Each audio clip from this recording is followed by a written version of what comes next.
नहीं करता, इस्लाम बराबरी की बात करता है। ये ज्ञान थोड़ा ध्यान रखना चाहिए। ये बड़ी अच्छी बात कही आप। हिजाब का जिक्र कुरान में कितनी मर्तबा है? देखिए, मैं कोई मुफ्ती तो नहीं हूँ। नहीं तो आपने कुरान का जिक्र किया, इसीलिए मैं जानना चाह रही हूँ। आप यहाँ कुरान का ज्ञान दे रहे हैं। अभी आपने कहा कि मर्दों को आंखों का पर्दा है और महिलाओं को जो है हिजाब के लिए कहा गया है। कहाँ कहा गया है? बंद करो, हाथ जोड़ के मैं गुजारिश करता हूँ। क्या है कि तुम तो आंखों का पर्दा रखो और बच्ची को पर्दे में फेंक दो।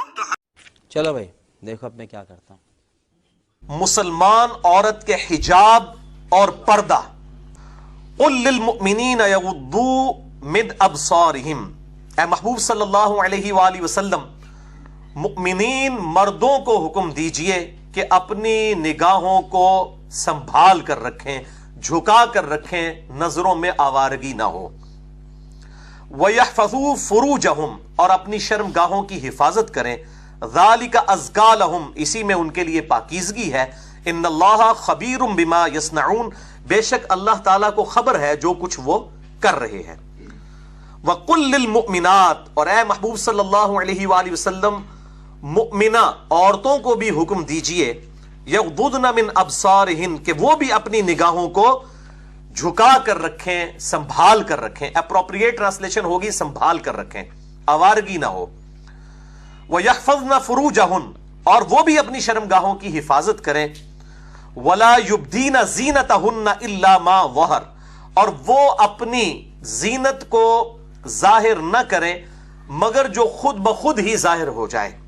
मिसाल के तौर पर किसी औरत का कद बहुत लंबा है तो जाहिर है वो बुर्का भी पहनेगी, उसको छुपा नहीं सकती। ये वो चीजें हैं जो कि छुपाई नहीं जा सकती।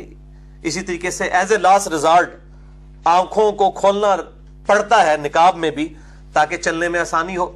इस तरीके से हाथों का खुल जाना और पाँव का खुलना, ये वो चीजें हैं।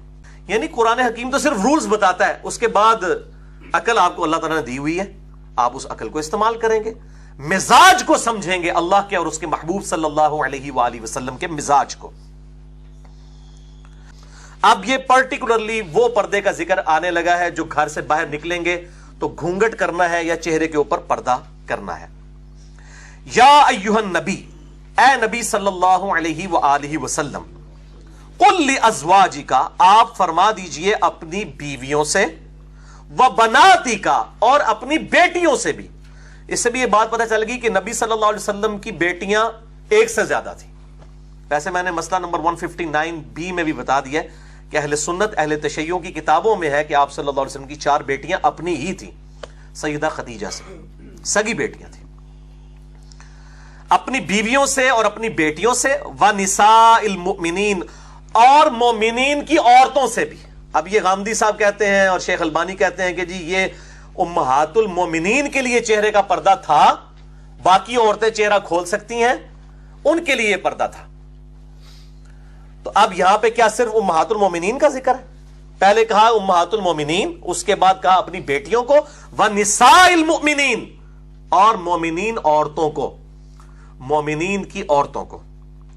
क्या युदनीना अलैहिन्न मिन जलाबिबिहिन, कि वो डाल कर रखें अपने ऊपर अपने चादरों के, जो ऊपर बड़ी चादर है उसके पल्लू अपने ऊपर लटका कर रखें चेहरे की तरफ, जिस तरह घूंघट वाला मामला। ज़ालिका अदना अन युरफना फला युज़ैन, तो ये एक जरिया है कि वो इससे पहचान ली जाए कि ये खानदानी औरतें हैं, तो उनको अजियत ना दी जाए, कोई लफंगा जो है उनको छेड़ने की कोशिश ना करे। जिस तरह आज भी जो बुरके के अंदर औरत निकलती है चेहरे का निकाब किए हुए, ज़ाहिर लोग उसको उस एतबार से रिस्पेक्ट के साथ देखते हैं। और जो औरत जो है वो बाल खोलकर चेहरा खोलकर फिर रही होती है, लोग कहते हैं ये तो खुद तैयार बैठी हुई है, तो उसको वो फिर देखना फर्ज समझते हैं। वैसे तो ये जो बेगैरत किस्म के मर्द हैं वो तो बुरके वाली औरतों को भी नहीं छोड़ते, लेकिन उन औरतों को तो वो इससे ज्यादा ही बुरे तरीके से ट्रीट करते हैं जो चेहरा खोल के या बाल खोल कर फिरती हैं। तो अल्लाह ताला मारा है कि खानदानी औरत नजर आओ ताकि कोई छेड़े ना तुम्हें। वकान अल्लाहु गफूर रहीमा, और अल्लाह ताला बख्शने वाला मेहरबान है।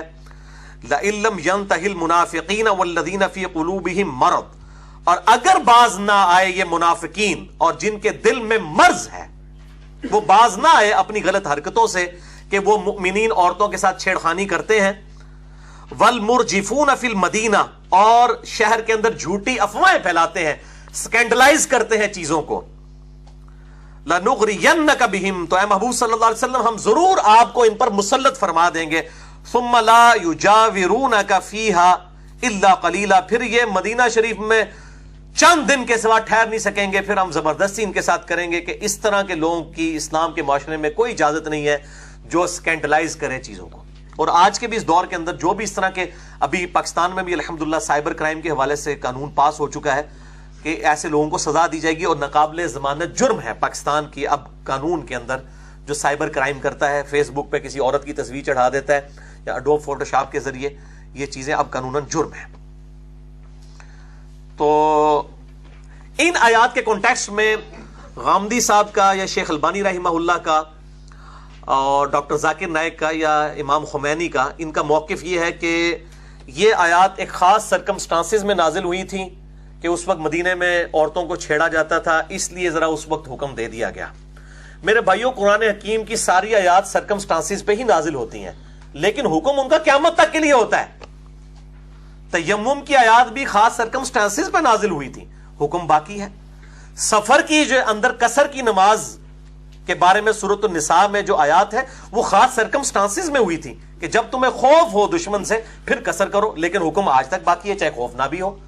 اسی لیے میں نے مسئلہ نمبر 154 اہل سنت پاک.com پہ ریکارڈ کروا دیا ہے کہ جو قرآن حکیم کی آیات ہیں یہ سرکمسٹانسز پہ تو نازل ہوتی ہیں, لیکن تعویل عام کے اعتبار سے قیامت تک ان کا حکم باقی ہے. اور اس میں نے ایک جملہ بولا تھا, جسے فٹ اسے گفٹ.